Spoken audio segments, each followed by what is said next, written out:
ఇప్పుడు మనం పెళ్ళిళ్ళు చేసుకుంటాం కదండి. పెళ్ళిళ్ళు చేసుకుంటే మన భర్తలు మనతో ఎలా ఉన్నారు, ఎలా ఉంటారు. ఇప్పుడు వీళ్ళకి ఎలాగో అయిపోయింది అనుకోండి వీళ్ళ గొడవ. ఇక కొత్తగా పెళ్లి చేసుకునే యూత్ ఉంటారు కదా, యూత్, అటువంటి వాళ్ళకి ఇది ఉపయోగపడుతుంది బాగా. ఎటువంటి వాళ్ళని పెళ్లి చేసుకోవాలా, ఎటువంటి వాళ్ళని చేసుకుంటే ఏ రాశి వాళ్ళని చేసుకుంటే బాగుంటుంది. పబ్లిక్ డిస్ప్లే ఎఫినిటీ అఫెక్షన్ అంటే పబ్లిక్లో చాలామంది కౌగిలించుకుంటారు. ఇలాగ మనం మెట్రో స్టేషన్ల దగ్గర చూస్తాం కదా, కుర్రగాళ్ళు చదువుకోకుండా ఆర్టీసీ బస్సుల్లో వెళ్తున్నప్పుడు పక్కన ఉండి దాని మీద పడిపోతాడు అమ్మాయిని. అక్కడ ప్యాసింజర్లు ఎవరేం చేయరు, ఎవరేం అనరు. కనీసం కండక్టర్ కూడా ఏంటి దూరంగా జరుగు అని అనరు. అలాంటి కపుల్స్, ఇలా రకరకాల జంటలు ఎలా ఉంటాయి అన్నది మీ లవ్ గురు ప్రొఫెసర్ డాక్టర్ ముల్లపూడి సత్యనారాయణమూర్తిని నేను మీకు చెప్తున్నాను. మొట్టమొదటిగా చాలా పవర్ఫుల్ కపుల్గా తయారవ్వాలంటే ఏ రాశి వాళ్ళు ఎవరిని పెళ్లి చేసుకోవాలి. ఇప్పుడు మనం మేషరాశి వాళ్ళు ఉన్నారనుకోండి, మేషరాశి వాళ్ళు సింహరాశి వాళ్ళని చేసుకుంటే చాలా పవర్ఫుల్. వీళ్ళు ఇంక అసలు విడిపోమన్నా విడిపోరు అనమాట. అలాగే టారస్ అండ్ వర్గో వృషభ రాశి వాళ్ళు ఎవరిని పెళ్లి చేసుకోవాలండి, కన్యారాశి వాళ్ళని పెళ్లి చేసుకోవాలి. అప్పుడు వీళ్ళు చాలా స్ట్రాంగ్గా ఉంటారు, వీళ్ళు ఎట్టి పరిస్థితుల్లో విడిపోరు. వాళ్ళిద్దరి మధ్య ఎఫినిటీ, అఫెక్షన్ ఇవన్నీ కూడా చాలా బాగుంటాయి అన్నమాట.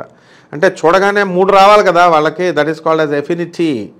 టెంపరామెంటల్ ఎఫినిటీ అంటే కేవలము వాళ్ళు చూడగానే టెంపర్మెంట్ ఎంత ఉంటుంది, మెంటల్గా వాళ్ళు చూడగానే వాళ్ళు మనల్ని రెచ్చగొట్టేటటువంటి వాళ్ళు ఉంటారు భర్తలు. ఎటువంటి తెడ్వన్ సంథింగ్ నాన్ సెన్స్ చెప్పి వాళ్ళు ఇరిటేట్ అయిపోతూ ఉంటారు.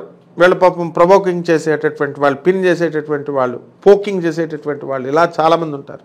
కాబట్టి ఇవన్నీ కూడా కన్సిడర్ చేసి మోడర్న్ సైన్స్ని ఏన్షియంట్ సైన్స్ని బ్లెండ్ చేసి చెప్తున్నాను నేను. కాబట్టి ఇక్కడ మిథున రాశి వాళ్ళకిను ధనుసు రాశి వాళ్ళకి బాగా సెట్ అవుతుంది. అండ్ కర్కాటక రాశి మీనరాశి వాళ్ళకి బ్రహ్మాండంగా సెట్ అవుతుంది. ఇకపోతే తులారాశి కుంభరాశి వాళ్ళకి బ్రహ్మాండంగా సెట్ అవుతుంది, పవర్ఫుల్ కపుల్గా చెప్పుకోవచ్చు. అండ్ వృశ్చిక రాశి మకర రాశి వాళ్ళకి సెట్ అవుతుంది. ఈ రాశి వాళ్ళని కనుక పెళ్లి చేసుకున్నట్లయితే మనకి అద్భుతమైనటువంటి కాంబినేషన్గా పవర్ఫుల్ కపుల్గా చెప్పబడింది శాస్త్రం. ఇకపోతే మనం అందరం కూడా పెళ్ళిళ్ళు అయిపోయినాయి అనుకున్న వాళ్ళకి చూద్దాం. ద కపుల్ ఎవ్రీవన్ షిప్స్, అందరూ కూడా ఎవరు పడితే వాళ్ళు ఈ పెళ్ళిళ్ళు అయిపోయినటువంటి వాళ్ళు అడ్జస్ట్ అవుతూ ముందుకు వెళ్తున్నటువంటి వాళ్ళని మనం చూద్దాం. ఈ యొక్క మేషరాశి వాళ్ళు సింహరాశి వాళ్ళతో ట్రావెల్ చేస్తున్నారు. అలాగే ఈ యొక్క కన్యారాశి వాళ్ళు వృషభ రాశి వాళ్ళతో చేస్తున్నారు. ఈ మిథున రాశి వాళ్ళు ధనురాశితో చేస్తున్నారు. అండ్ కర్కాటక రాశి వారు మీనరాశి వాళ్ళతో చేస్తున్నారు. అలాగే స్కార్పియో వృశ్చిక రాశి వాళ్ళు మకర రాశి వాళ్ళు చేస్తున్నారు. And this is also considered as the powerful couple. You know మనం షిప్పింగ్ చేస్తున్నాం అంటే కరెక్ట్ రూట్లోనే మనం కపుల్స్ అంతా పెళ్ళిళ్ళు పెద్ద పండితులంతా ముహూర్తాలన్నీ మంచిగా పెట్టి చేస్తున్నారు. Then why this divorce is coming? ఎందువల్ల all these people they are going for divorce and they are getting divorced? ఎందుకు? Why they are dismissing their marriage? ఇప్పుడు మనం ద పీడియా కపుల్ అని ఒకటి ఉంటుంది. పీడియా కపుల్ పబ్లిక్లో డిస్ప్లే చేస్తూ ఉంటారు. కొంతమంది చూడండి పెళ్ళిళ్ళైనా పద్ధతిగా భార్యాభర్తలైనా సరే పక్కన కూర్చుంటారు, అగ్లీగా వాళ్ళు ఏం బిహేవ్ చేయరు. వీళ్ళు అసలు పబ్లిక్లో ముద్దులు పెట్టేసుకుంటూ ఉంటారు, కిస్ చేసుకుంటూ ఉంటారు, హగ్గింగ్ చేసుకుంటారు. అబ్బా ఎంత గొప్ప భర్తలు వేయడానికి, పబ్లిక్ అంటే భయం లేదు వాళ్ళకి. తర్వాత వీళ్ళు కనీసము పబ్లిక్లో వాళ్ళు పక్కన కూర్చోవడము, ఇంకా ఎక్స్ట్రాలుగా బిహేవ్ చేయడం. అంటే వీళ్ళు పబ్లిక్ అటెన్షన్ కావాలి వీళ్ళకి. ఎంత చూసారా ఆ భర్త ఎంత బాగా చూసుకుంటున్నాడా ఆవిడ్ని, చేతులు వేసేసి నడిచేస్తూ ఉంటారు. సొంత ఇంట్లో చెల్లెలతోనూ తమ్ముళ్ళతోనూ నడవరు అనమాట. అలా వీళ్ళు పబ్లిక్ డిస్ప్లే గాళ్ళు. వీళ్ళు ఈ పబ్లిక్ డిస్ప్లే గాళ్ళు ఏంటంటే ఇప్పుడు చూడండి మనం బస్సుల్లో వెళ్తూ ఉంటాం, ఒక కుర్రగాడు ఆడికి ఇంకా ఇంజనీరింగ్ ఫస్ట్ ఇయర్ చదువుతూ ఉంటాడు, ఇంటర్రోడ్ ఉంటాడు. ఆ కుర్రది అది కూడా అంతే, ఇంటర్మీడియట్ మెచ్యూరిటీ కూడా రాదు. పక్కన ముద్దులెట్టేస్తూ ఉంటాడు, పక్కన కూర్చొని కబుర్లు చెప్తూ ఉంటాడు, ఇలా చేతుల మీద చేసి పిసికేస్తూ ఉంటాడు. అయినా సరే ఆ బస్సులో వెళ్తున్న వాడు కండక్టర్ దగ్గర నుంచి అక్కడికి వెళ్తున్న అంకుల్స్ ఆంటీస్ అందరూ ఉంటారు కదా, కనీసం ఏంట్రా చేస్తున్నా పక్కకి వెళ్ళు, మీ అమ్మ నెంబర్ మీ నాన్న నెంబర్ ఏంటి ఒక్క నిమిషంలో కరెక్ట్ అయిపోతున్నాడు. ఎవ్వరూ చేయరు. పోలీసు వాళ్ళు కూడా అడగరు, ఇంకేం చెప్తాడు, వాళ్ళు రెచ్చిపోతారు. ఇక మెట్రో స్టేషన్ల దగ్గర చూడండి, మెట్రో స్టేషన్ల దగ్గర లవర్స్ పార్క్ అయిపోయింది, వచ్చి కూర్చుంటారు, పిసుకుడు కార్యక్రమం అనమాట. వీళ్ళంతా కూడా ముట్టుకుంటూ వాళ్ళని ముద్దులు పెట్టుకుంటూ చేతుల్లో చేతులు వేసి, వాట్ ఈజ్ ఆల్ దిస్? తప్పని ఒక్కడు ఆ పబ్లిక్కి వెళ్తున్నవాడు వాడాడావిలో వాడు ట్రైన్ వస్తుందా వెళ్ళిపోతూ ఉంటాడు తప్ప వీళ్ళని ఎవడు అడుగుతాడు చెప్పండి? వీళ్ళని అడగకపోతే సమాజం ఇలాగే ఉంటుంది. ఇక పార్కులు చూస్తాం, చిలుకూరు టెంపుల్ గుడిలో ప్రదక్షిణాల కోసం అని చెప్పేసి గ్యాంగ్ అంతా వెళ్ళిపోయి అక్కడ తిరుగుడు అనమాట, చేతుల్లో చేతులు వేసాడు, అక్కడ ఉండడం. సో ఈ విధంగా అయిపోయింది ప్రేమ. పవిత్రమైనటువంటి ప్రేమను వీళ్ళు భ్రష్టు పెట్టి ఇచ్చేస్తున్నారు. ఈ పబ్లిక్ డిస్ప్లే గాళ్ళని చూద్దాం. వీళ్ళు ఆరిస్ సింహరాశి వాళ్ళకి పెళ్లి చేసుకుంటే అంతే. ఇక టారస్ వర్గో బాగానే కలిసి ఉంటారు, కొంచెం పబ్లిక్గా డిస్ప్లే చేసుకుంటూ ఉంటారు కొంతమంది ఇందులో. అండ్ మేషరాశి వాళ్ళు సింహరాశి వాళ్ళని, వృషభ రాశి వాళ్ళు కన్యారాశి వాళ్ళని, అండ్ మిథున రాశి వాళ్ళు ధనుస్సు రాశి వాళ్ళని, కర్కాటక రాశి వాళ్ళు మీన రాశి వాళ్ళని, అండ్ తులారాశి వారిని, కుంభరాశి వాళ్ళని, అలాగే వృశ్చిక రాశి వాళ్ళు మకర రాశి వాళ్ళని. వీళ్ళు అంతా కూడా అన్యోన్యంగా ఉంటారు, శృతి మించి చేయకూడదు. ఎవడు తప్పని చెప్పట్లా. పబ్లిక్లో వీళ్ళు మిస్బిహేవ్ చేస్తూ తిరుగుతున్నా సరే, పబ్లిక్ మీడియాలో నేను చెప్తున్నాను, ఎందుకంటే సమాజం భ్రష్టు పట్టకూడదు కాబట్టి. Why should I take that risk? ఎందుకు తీసుకోవాలి? సమాజాన్ని రెనోవేట్ చేస్తున్నాం, మనం రిఫార్మ్ చేస్తున్నాం కాబట్టి ఇది బాధ్యతగా తీసుకొని మిగతా అందరూ కూడా మా అబ్బాయికి ఈ అమ్మాయి పనికొస్తుందండి అంటే పబ్లిక్లో డిస్ప్లే చేస్తాడు మీ అమ్మాయిని. కాబట్టి జాగ్రత్తగా చూసుకోండి, జాగ్రత్తగా మంచి మేనర్స్ పిల్లలకి నేర్పించండి. అండ్ తల్లిదండ్రులు వాళ్ళు హార్మోన్స్ ఇంబ్యాలెన్స్మెంట్ వల్ల వాళ్ళు ఇలా ప్రవర్తిస్తారు, వాళ్ళని కంట్రోల్ చేయాలా. మంచి చెడు అనేటటువంటి తల్లిదండ్రులు చెప్పాలి. మీరే ఇంట్లో ముద్దులు పెట్టేసుకుంటూ హగ్గింగ్లు ఇచ్చుకుంటూ ఓవర్ యాక్షన్లు చేస్తే పిల్లలు తయారవరా? కాబట్టి హద్దుల్లో తల్లిదండ్రులు ఉండాలి first. And affection and enjoy చేసావా? నాకు శిష్యురాలు ఉంది, పిల్లల్ని ఆటలాడి ఎంజాయ్ చేసావా, లైఫ్ని టైంని ఎంజాయ్ చేసావా? What enjoy? ప్రతిదానికి ఎంజాయ్ అనే పదం. అంటే ఇంగ్లీష్ మీడియం స్కూల్స్లో చదివారా మీరు? ఎక్కువ ఇలాంటి పదాలు వాడేవాళ్ళు తెలుగు మీడియం స్కూల్స్లో చదివారు. పర్ఫెక్ట్ ఏంటి అమెరికాలో పర్ఫెక్ట్ అనేది కామన్ వర్డ్. సో ఇలాంటి బిల్డప్లు ఇస్తే మీ పిల్లలు అనవసరంగా సర్వనాశనం అయిపోతారు అన్నమాట. తెలుగు సాంప్రదాయాన్ని నేర్పించండి.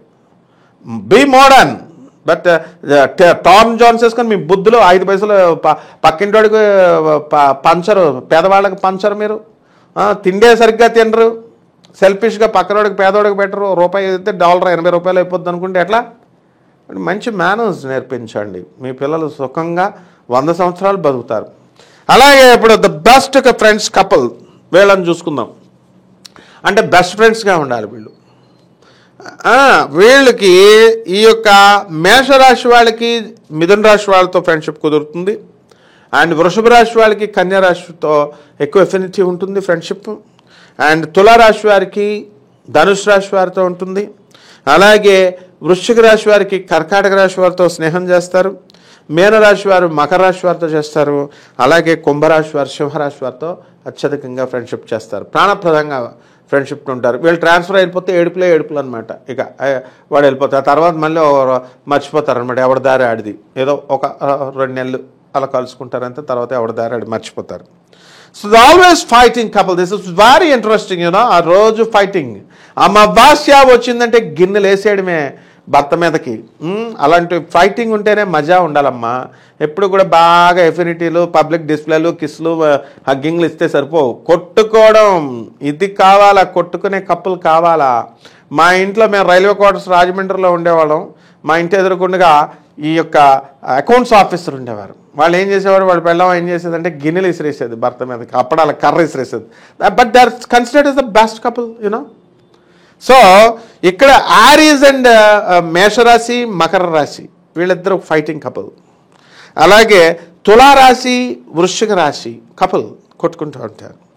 అండ్ వృషభ రాశి తర్వాత ధనుస్సు రాశి కొట్టుకుంటూ ఉంటారు. మిథున రాశి కర్కాటక రాశి వ్యయమయ్యాడు కదా, అందుకని కొట్టుకుంటూ ఉంటారు. మీనరాశి కుంభరాశి కొట్టుకునే కపుల్. అండ్ కుంభరాశి సింహరాశి వీళ్ళు ఎప్పుడు కొట్టుకుంటూ ఉంటారు. కాబట్టి ఈ రాశుల వాళ్ళు ఎలా ఉన్నారని అడ్జస్ట్మెంట్, లైఫ్ అంటేనే అడ్జస్ట్మెంట్. కాబట్టి ఇలా ఏరుకొని ఆడనే చేసుకోవాలా అని మీరేం భయపడక్కర్లేదు. ఆల్రెడీ పెళ్ళైపోయింది, మేము అలాగండి బాబు పరిస్థితి, మీరేం బాధపడక్కర్లేదు. ప్రతి రాశిలో ఫైటింగ్ కపుల్లో కూడా అఫెక్షనేట్గా ఉన్న వాళ్ళు ఉంటారు. కొట్టుకుంటేనే ఆ ఫైటింగ్ యొక్క వాల్యూ, లవ్ యొక్క వాల్యూ తెలిసేది. కాబట్టి లైఫ్ ఈజ్ కాంప్రమైజింగ్. కాబట్టి ఫ్రెండ్షిప్ బాగా పవర్ఫుల్ కపుల్ ఫ్రెండ్షిప్గా ఉన్నటువంటి గ్రహాలనే కాదు, కొన్ని 100 రాశుల్లో మనం కనుక ఇప్పుడు చూసుకుంటే 95% కలవని వాళ్ళు కాపరం చేస్తున్నారు. చూసారా? కలవనిటువంటి రాశుల వాళ్ళు, కలవనటువంటి నక్షత్రాల వాళ్ళు, కలవనటువంటి లగ్నం వాళ్ళు వీళ్ళు అడ్జస్ట్ అవుతూ కాపురాలు చేస్తున్నారు. ఇలా అతి జాగ్రత్తలు తీసుకొని వీళ్ళండి వాళ్ళండి అని అలాగా ఆ జ్యోతిష్కుడిని ఈ జ్యోతిష్కుడిని అడిగి, లేకపోతే వీళ్ళు సొంత కవిత్వాలు చేసేసి వీళ్ళు చేసేసుకున్నటువంటి వాళ్ళు ఈ 5%లో వీళ్ళు చక్కగా మనకి ఫేవరబుల్గా, అమికబుల్గా ఉంటున్నారు. అంటే నక్షత్రాలు కలవనోళ్ళు మంచిగా కలిసి ఉంటున్నారు, నక్షత్రాలు కలవనోళ్ళు, రాశులు కలవనోళ్ళు కొట్టుకుంటూ చేస్తున్నారు. వాయ్ అంటే కేవలము ఇవి కొన్ని క్వాలిటీస్ ఉంటాయి. ప్రతి 12 రాశుల్లో కూడా ఒక్కొక్క రాశికి ఒక్కొక్క క్వాలిటీస్ ఉంటాయి. మైనస్లు ఉంటాయి, ప్లస్లు ఉంటాయి. ఆ మైనస్ల్లో మనము సరి చేసుకుంటూ ఆ ప్లస్లుగా మార్చుకుంటూ మనం ఒకరినొకరు పరస్పరంగా mutual respect, mutual understanding and mutual trust, ముగ్గురు మీద మ్యూచువల్ కాన్ఫిడెన్స్, ఈ భార్యాభర్తల మధ్య ఒకళ్ళొకళ్ళు డెవలప్ చేసుకోవాల్సిన అంశాలు ఇవి. పరస్పరం ఒకళ్ళ మీద ఒకళ్ళకి నమ్మకం ఉండాలా, పరస్పర అంగీకారాలు చేసుకోవాలా, పరస్పరం అవగాహన ఉండాలా. ఈ లక్షణాలను కనుక పెంపొందించుకుంటే ఫైటింగ్ కపుల్ కూడా హాయిగా చేసుకోవచ్చు అన్నమాట. కాబట్టి ఈ వీడియోని మీరు జాగ్రత్తగా చూసుకొని, ఈ అంశాలను జాగ్రత్తగా అర్థం చేసుకొని మీ నా జీవితాలకి, ముందు వెళ్ళిపోయేటటువంటి జీవితాలకి మీరు